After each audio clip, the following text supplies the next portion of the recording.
Welcome to another episode of the Dunedin Film Festival Podcast. I'm here with Marty Kove, one of the most legendary men in Hollywood. So excited to have you here on the show today, Marty. Thank you. It's my pleasure. Glad to be here. So having you here today, I want to know more about the story of Marty and really how this filmmaking and being on shows and this passion that you have for performing, where did that start? That's a lot. I know. You're a lot. We got to get to it. Actually, I think it started in the fourth grade. We went to school in Brooklyn, New York. In elementary school, I did a play called The Golden Goose. It was pretty fun. And I just loved it. I wrote, I think in the fifth grade, I wrote a play about a wagon train. You can imagine what it was like a fifth grader writing a play. But, it never got produced, but I think I got it from all the TV shows I watched. Back then, there were 35 Westerns on primetime television. Now that's a lot, especially when you have 3 channels. And so you had channel 2, 4, and 7, which was ABC, CBS, and NBC. So, and they had 35 Westerns. So it was a raving decade for Westerns, the 60s. And I was influenced by all of that. And it was a fantasy world, and I came from parents who loved me a great deal, but they were not very imaginative. And they were, Depression era people. So I was, I'm the only child, and I was out there by myself, acting and carrying on and playing soldiers, setting up forts and doing all this. Just took it into the real world of earning a living at it and going to class and learning. Marketing gave me an opportunity to do my first group of lines in a movie called Little Murders. And ultimately the scene was cut out, but he wrote me a letter telling me what a wonderful job I did. And he gave me, great encouragement to move on. And up until recently when he passed away, I would see him once a year and we'd laugh because I was somewhat established, Worked for him was 1970, my first movie. And I was like, whatever, but very unknown, And then, you just forge ahead, and you, as I tell my son, tenacity is what every young actor has to have. If they don't hire you, it's their mistake. And I've always believed in that. And there's a great show on television called The Offer, which is basically about the making of The Godfather. And it's all about Al Ruddy, the producer. And Al Ruddy just had obstacles left and right that you cannot imagine to prevent this movie from being made. And obstacles with Paramount. This is 1970. And they wanted everything to make as much money as Love Story. And they did not want Al Pacino. They didn't want Francis Ford Coppola. They wanted Robert Redford to play Michael Corleone. I mean, it was all these bizarre situations. And the cat just plowed through it, and he made this movie called The Godfather. And not only was it a good movie, but it's classic. So I always tell young actors to really watch this show and see the tenacious character of Al Ruddy to make some dream come true. And that's about it. It goes up to the currency. Tenacity, that's what I tell my son. Absolutely. And having that forward-thinking mindset that no today is not a no forever. And even when you do the work and you do an incredible scene, even if it does get cut from the production, it's not who you were as a performer. You showed up and you gave it your all. And it sounds like that's really what you have to do to make it in this business. Never give up and understand and know that the no's don't mean no forever. Yeah, that's it. It's good. The no's don't mean no forever. Yeah, and you just have to keep going. After Cobra Kai is over, one will keep going. I have this comic book that's turning into a Western, turning into a series about a 12-year-old boy and me, an old gunfighter, and how they exchange moral values, and it's about heroes, because I don't think kids today have any heroes. The Marvel comic book scene it's not as appreciated because, anyway, those heroes were all special effects heroes. They didn't have the vulnerability that I think our heroes did from, 20 years ago, 30 years ago. So that's what, this project's about, and my legacy to leave something about heroes for these kids. I think you touched on something really important there. Going from a culture where we have 35 Westerns, where it's not superpowers, it's not super ammunition. It is these men that are fighting and advocating for the underdog, that pinnacle of strength that you want in a hero. Because when it's a superhero, you're like, well, I'm not from Krypton like Superman. I'm not bit by a spider like Spider-Man. And so how am I ever going to make a difference in this world? But focusing on the Westerns and those real heroes, a kid can see themselves as that person because that's a real person. And so giving them that hero, that's how we can change that landscape back to that. So you talked about, Cobra Kai. When Cobra Kai is wrapped up, there'll be another project. So let's talk about that. You played the same character for many years. And so what has that been like growing up with that character, with the series, and watching that develop? Well, I think we did. No one ever expected Karate Kid to be as successful as it was. The gift that keeps giving 40 years later. But when I signed on to do Cobra Kai, I had sat with the writers and I said, I'm not interested in doing John Kreese from the movie. He's a monster and he's difficult. And I really wanted there to be some vulnerability written for this character. And are you up for it? And they said, yeah. And they managed to do it in flashbacks. And the cat, somewhat of a controversial character, and went to jail and was framed in season 5, But this now, which I can't talk much about, it's quite an interesting reversal they've got me doing. He by the end of all the shows we're shooting a lot of shows, and he will be, I can't really say, but the audience will be very surprised at the growth of this character, the maturation of this character, John Kreese, and I hope they like it, because I've always wanted to do things a little more vulnerable than that character. It just happens to be that character was in a movie that everybody looks at as a religion. Yes, that's quite the cult following.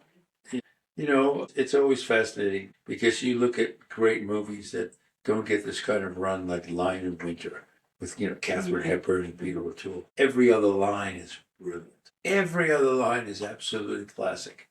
And yet it's not the case. In Karate Kid, you have a few lines: sweep the leg, mercy's for the weak, no mercy. But they mean so much to the kids for so long, and because it's played so many more times than the 1969 version of Lion in Winter, they understand it. But for me, as an actor, Lion in Winter is those kind of movies are just wonderful to remake. I'd love, you talk about remaking Cobra Kai from Karate Kid. I'd love to remake not too many of the Westerns, Red River, Searchers, Wild Bunch. I don't think those are remakeable. I really think it's like trying to redo Casablanca. How do you do that? So I think that if you can actually recreate something that has a potential future as a remake, if you do it really well, it'd be fantastic, I don't think you could ever do. They've tried to do Karate Kid in sequels, and they're okay, But I remember Karate Kid 3. The vehicle was written for me. The whole vehicle was written for me. There wasn't a character called Terry Silver. There was no one there to put me on vacation and do everything I was supposed to do. Train Mike Barnes, train Machio all at the same time. I couldn't do it because I got a TV series. So all of a sudden this vehicle written for me was now given to some new character called Terry Silver, who was ultimately 40 years later reoccurred on Cobra Kai. There wouldn't be a Terry Silver on Cobra Kai if I was available back in 1989 to do that Karate Kid 3. But it was bittersweet because it was a series that, it didn't do well either one season, Hard Time on Planet Earth, but, it just goes on and on and on, and you just live through all the surprises. And that's the best thing about Hollywood is you're living through the surprises. You never know what's going to take off. You never know what the audience is going to resonate with and the hero they're going to see. And I think that is amazing that you've just ridden with this and you've seen what it can bring you. And even if you had to say no at times, it doesn't mean no forever, because then it became yes with Cobra Kai. Yeah, I think the film industry, certainly the film and television industry, there is no formula to what really works. We're interviewing showrunners now for the Prodigal Son, the Western that I'm developing, and there really is no formula for why Barbie should make $1 billion across the world. I mean, I'm sure I haven't seen it yet, but it's not my cup of tea. But I will go see it because Greta did a good job of directing. She should have been up for an award. But it explained that. I mean, I can't. So you say to You're asking yourself, someone who's seen it at the movie theater 14 times. "Oh, really?" So I cannot explain why that didn't happen, but yes. So, your average guy who's a little more macho won't go to see it. But it doesn't matter. It made $1 billion worldwide. And so there's obviously some merit to what she did and what the actors did. So, there's no formula for anything. You could have a movie like, I remember, I wanted to be in it so badly, Going South. Going South was a movie with, was it Going South? Marlon Brando and Jack Nicholson did a Western together with Arthur Penn directing. Now this, Arthur Penn directed Love Story, Little Big Man. Mm-hmm. I mean, a Western that it was just before this. And you would think that was a foolproof combination. Jack Nicholson, Marlon Brando, doing a Western with Arthur Penn, the guy who directed Love Story. And the movie went no place. But I think it was called Going South. I think it was. No, it was called Missouri Breaks. It was called Missouri Breaks.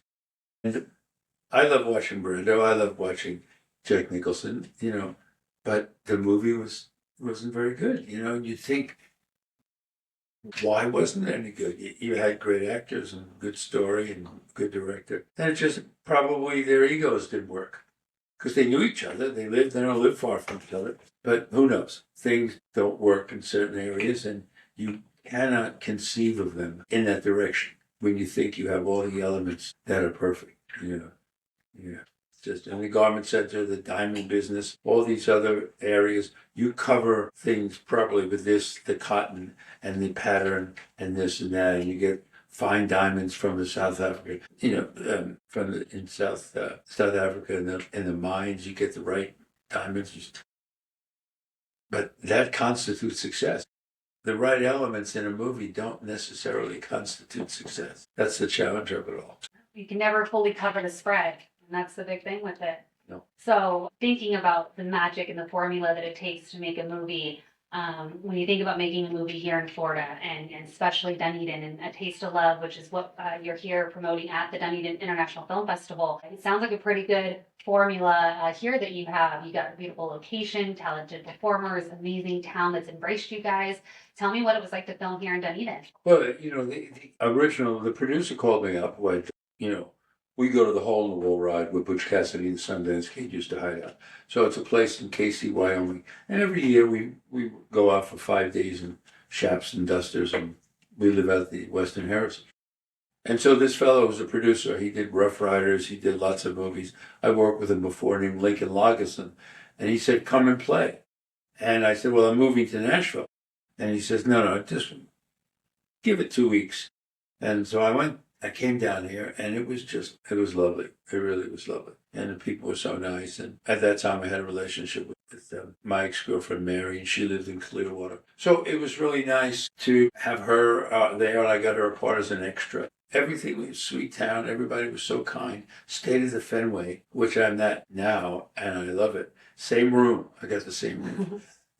And I think it's just a sweet town and I like the energy here. And I certainly, living in Nashville right now, what I really miss is the warm weather, but most importantly, the beach. Oh my gosh, yes. Spending all those years in California, I'm used to being able to drive to Santa Monica or Malibu, see some water and beach. You can't do that in Nashville. No. Here you got it. So it's lovely, it's really lovely. Maybe I should have looked at some horse country in Ocala. I should have looked there, instead of strictly Nashville.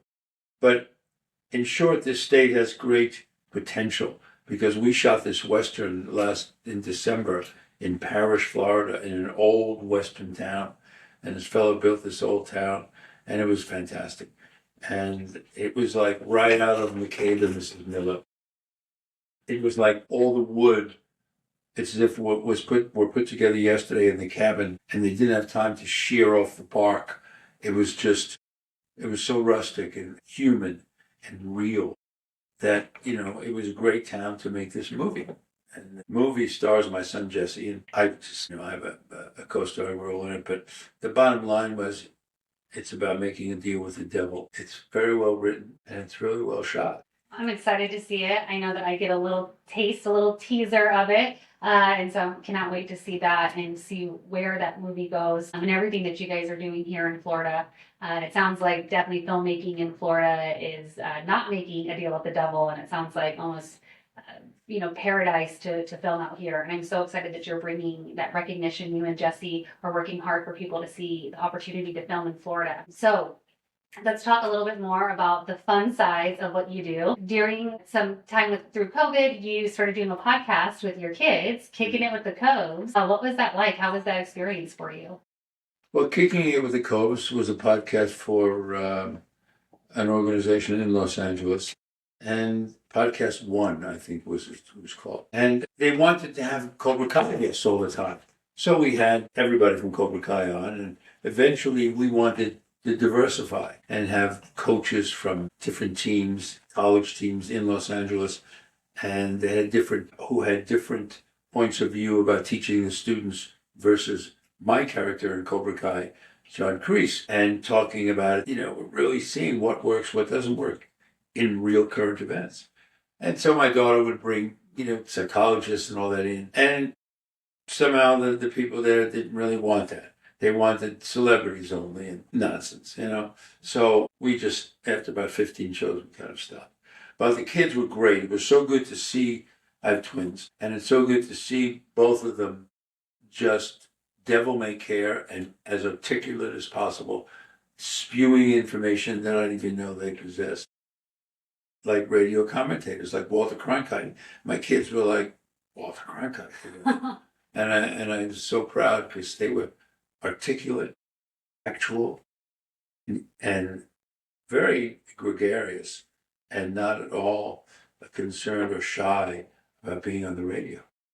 Which is a very unique style of performing. Radio performing and just communicating in this way is a very different than film and stage acting. So I bet that did make your heart really proud to be able to see your kids in this way and be a part of something unique and special with them. Yes. So I love that. Wonderful. So I like to ask all the guests today on the show, we talk about a meet cute and the screenwriting and, when characters meet and this spark is born. So when would you say that moment was for you with filmmaking? When was that spark of this is what I need to do for the rest of my life? It's an interesting question because there are so many projects that, I think it was early on, fourth, fifth grade, and I never did much about my scholastic life, and I went to school down here and did a lot of partying. But I would say when I did The White Buffalo with Charles Bronson, he was really one of my idols at the time. This is 1976, and I played Jack McCall, the man in history who kills Wild Bill Hickok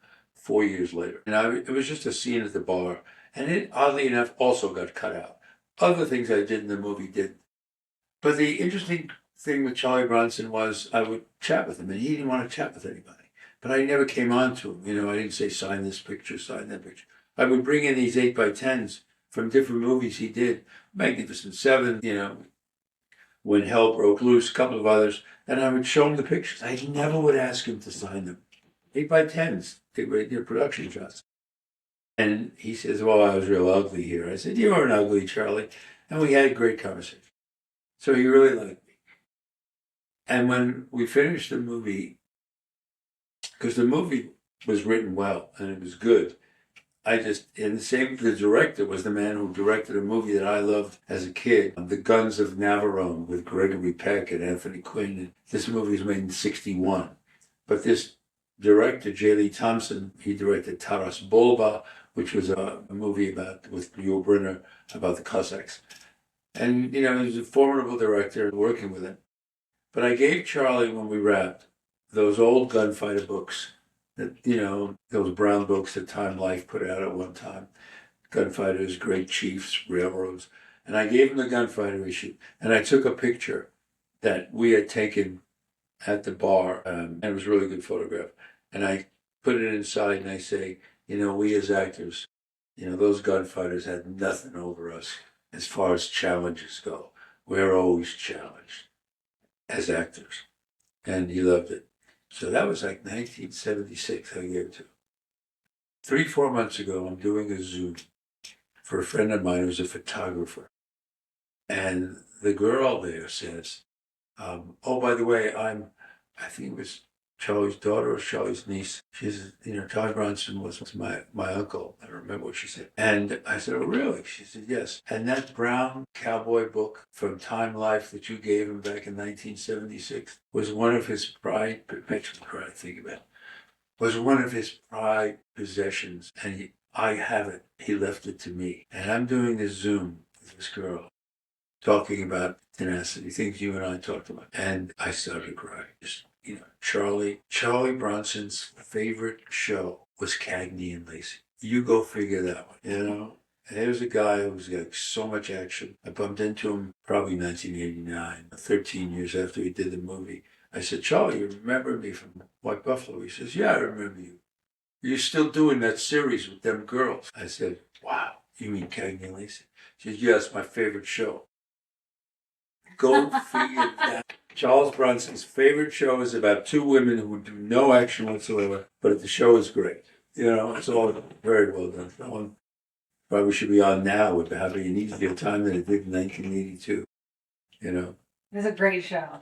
And one thing you talk about, I was listening to an interview you did recently this week, and talking about, having tenacity. You have to have that in performing, but there's a special layer of tenacity for women, because you said that men have to be tough with hearing no, but women have to be tougher with hearing it, and they're judged harsher. And so, hearing you really advocate for women and what they go through is an amazing thing, and not something you always hear about from what I would consider classic Hollywood and being those heroes. So thank you for being a hero for women too, and advocating for the challenges they have in this industry. Well, what was really funny was while I was making Cagney and Lacey, the character was a macho chauvinist, who didn't think there was a place for women on the police force. Deep down inside, my mother was much more dominant than my father, and I grew up with it. My mother, very kind person, self-sacrificing, but much more domineering than my father.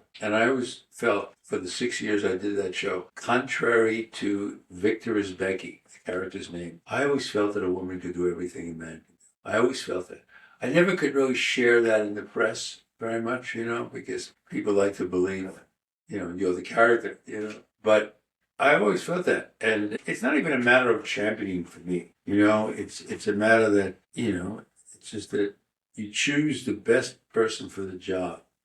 It doesn't matter if it's a female, male, doesn't matter if it's a 12-year-old. You choose the best person. In Hollywood, there's 20 people waiting behind you to take your job in a second. So you better be good at what you do. Whether you're a child who hasn't graduated high school or you're a Rhodes Scholar, it doesn't matter. So I think John Kreese also likes in the show female warriors. I've always liked I love tennis. Women that play tennis will really stroke that ball. Bam! There was a couple of players that just hit so hard, and I loved watching that. So healthy for the game. And same thing with female warriors. Ralph's wife walks into my dojo and slaps me on the face, and she ain't really nailed me because she couldn't get it right and she couldn't get the rhythm going. So I finally told her, all right, just hit me. So she opened hand, bam, right across. But it was great for the moment, and it didn't hurt. Didn't hurt that much. And I wanted I wanted to laugh after that, but the writer said to me, you can't laugh. It looks too lascivious. So I just kind of do a little smirk and she left. But it was a great scene, and that was so much part of the essence of the Cobra Kai character. Well, thank you so much for sharing, what it's like to transition a character through 40 years, what it's like to advocate for that character, having more vulnerability and showing up more human. Thank you for talking about filming in Florida and the bonus of that and sharing these stories with us. It's been so wonderful having you here on the Dunedin Film Festival Podcast, and thank you for being here. Well, it was my pleasure. And Taste of Love, we didn't really tell you, it was so much fun to make. And it's really, just because you have a good time in a movie, it doesn't mean it's going to be a good movie. Most of the time, they're not because you're fooling around. But that movie is a really good movie. They pulled out the stops on this picture, and it's a. I called up Hallmark myself, and I said, "Man, this is a good movie." And he says, "Well, we can't fit it into the 2023 schedule, but we really like it too." And for me, to like a soft movie about food, and I'm not macho in it at all. I mean, it looks like a schlepper. I'm the father of the girl, but it was okay because I wanted to look that way. I wanted to be the restaurateur backstage, and nobody knows about the chef. But anyway, it's a really good movie, and I'm so glad that we're showing it, and that February 19th it is on Hallmark. I can't wait to see it. Can't wait to be able to screen that this evening and really get a flavor of the taste of love. Great. Thanks.